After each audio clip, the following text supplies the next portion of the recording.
Hey y'all, welcome back to Angelo Homestead. Today, I'm gonna show y'all my big, giant, wide camper.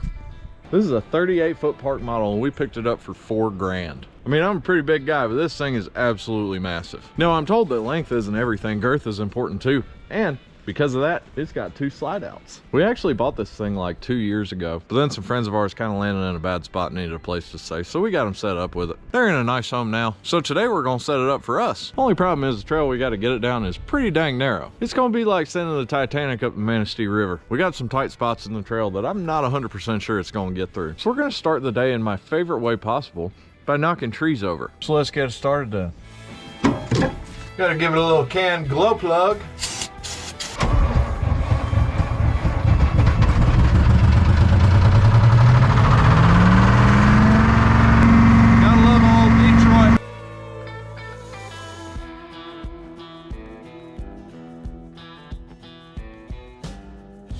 Alright, so this is the narrowest section of the trail. Now basically all we're trying to do is straighten it up. We're shaving down the sides until we can fit our big old camper in there without having to spit on it. Some of these trees are going to be fairly easy to take out. We should be able to just run into them with the loader. Some of them we may have to dig out the root balls. So we'll get started with the easy ones and see where that lands us.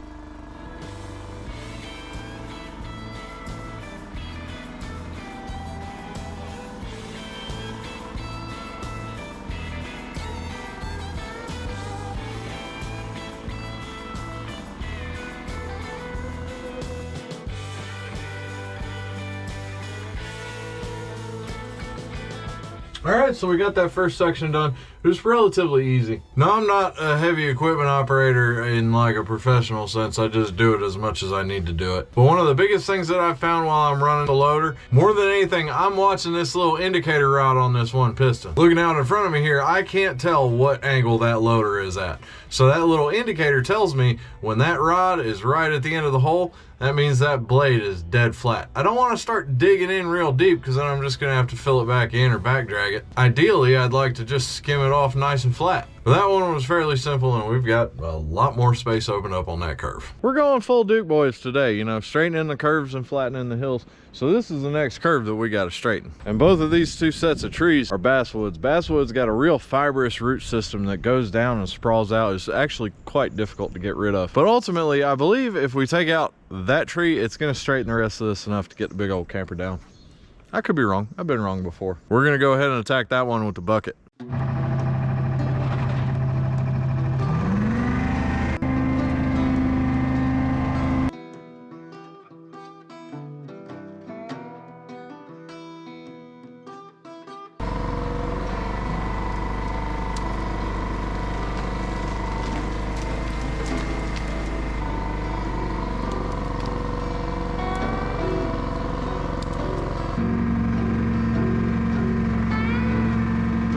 So we got everything up there back dragged, we got the trees out of the way, but we do want to smooth it up a little bit, so we're going to use this beautiful 1952 John Deere B. 52? 51? I can't remember. This old tractor is going to smooth it out. Alright, so to grade this bad boy out, we're going to be using the back blade. A box blade is considerably more effective. You can really kind of do it in one pass, but it doesn't give you so much of the ability to kind of shape the contour of the road, and contrary to popular belief, roads ain't flat. We're trying to put a crown in it. So with a high spot in the middle, rainwater is going to drain off to the sides and you plan on driving down the middle of the road. I don't have gravel or anything, so anytime there's water sitting, it tends to get torn up pretty quick. So instead of running this blade straight, I got it angled both to the side and I got one side pointed down so that it digs. And basically what I'm doing is robbing from the edges and bringing it to the middle. It's not gonna get it perfect, but we're not building a Taj Mahal here.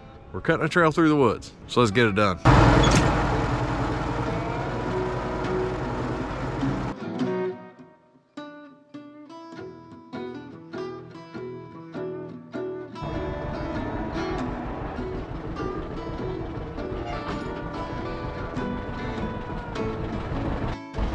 All right, so we've got a 20-year-old 38-foot camper, and we're gonna pull it behind a 70-something-year-old tractor. That thing's rocking like 24 squirrel power. We got a couple dry rotted tires out back, and we're gonna take it down this skinny ass trail. It'll be great. It'll work. It'll be good.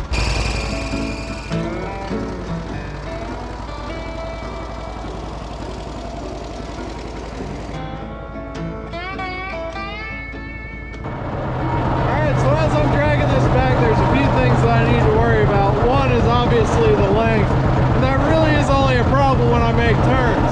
So as I approach a turn, what I'm trying to do is I'm trying to hit it wide. I want to go straight into the outside corner of that turn and then turn sharply, because the tires on the trailer are going to try and follow the shortest path.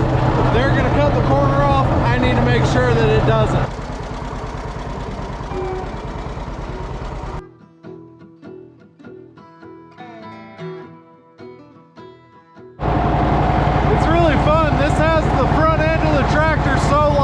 I've got to use the steering brakes to get where I want to go, but we're almost there.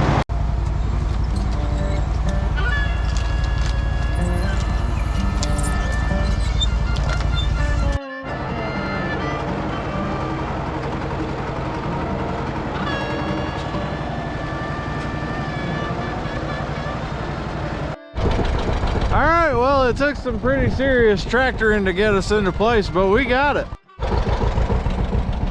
I'm really hoping my wife doesn't want it somewhere else, because this is it. This is where she's going. So the last thing on the list, we're gonna block it up so that it's a little bit more permanent.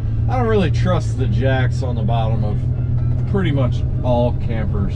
I definitely don't trust them to hold up for a long time. So the first thing we're gonna do while we're out here is we're gonna stick a level on the frame, try and get a baseline of where we're sitting right now. A lot of frames will come equipped with these little bubble levels. I don't trust them. So we're almost dead on side to side, just a hair high on this side. As I lift the low edge up, I can kind of figure out how far off we are. We're within 1/4 of an inch. Long way is a little bit more difficult because A, the frame flexes, so it's not going to be exactly the same in both spots. And second, I've got a 6-foot level on a 38-foot frame, but we're just getting a baseline. So what I did was I put it pretty close to the axle so I know I'm more or less in the middle. And as I shifted it down to make the bubble into the center, it's about 1/4 of an inch of drop. So 1/4 inch drop over 6 feet means, math, just a little over 1.5 inches over the entire 38. So now we got it front to back level. What I'm gonna do is I'm gonna go in, I'm gonna throw a couple of those flat blocks down underneath the jacks, and I'm gonna lift this side of it up just a hair, just to get us close to good side to side. Pro tip, if you can use an impact for something, you should. I did that on the wrong side.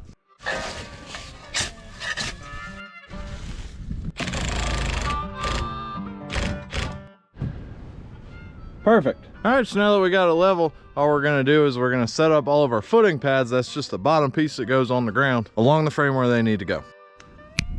There we go. I went a step further. I went ahead and put some blocks and some boards down and basically built them all up just a hair above where the frame is right now. Built them up just a little bit more in the middle because I know I got a bow there. This is some high quality educated guesswork. Anyway, so we're gonna jack it up, slide the blocks under, adjust, do what we gotta do, and we'll have this side good to go.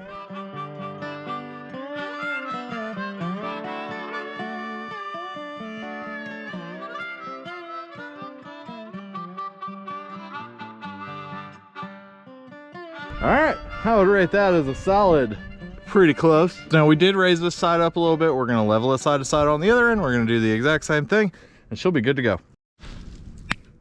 There we go. I rechecked everything with the level. I walked around inside. It feels nice and level, and that's good enough. I had to get creative on one because the doo-doo butter pipe runs along the frame right here, but I made it happen. It ain't rocket surgery. Weight goes down, give it a spot to get down to. Not all the blocks are 100% straight, but that's intentional because the opposing angles will create more stability in this it's fine. Doesn't matter. They're gonna shift, they're gonna settle. I can jack it up and re-shim it. It doesn't really matter. I can tell you from walking around, it's definitely considerably more stable than it would be just sitting on the jacks. All right, that's enough for today. Y'all can get the tour next time around. Even if you're showing off your big old giant camper on the internet. Well, I think you always want to leave them wanting something more. To answer your question, no, my wife is not kicking me out. That's not what this is. But we got the camper back. We figured it'd be a good thing to get it set up. We've got a lot more work to do on the chicken house before it's finished. We're coming into the good weather season, so that's nice. And you know what? Someday we may end up just, renting it out as Airbnb. We already had it. We're putting it to use. So that's about it. As always, I hope y'all enjoyed and I hope you learned something. I love you and God bless. Normally you don't see a white camper this big. Normally their shades just a little bit darker than that, but every now and again you get a winner.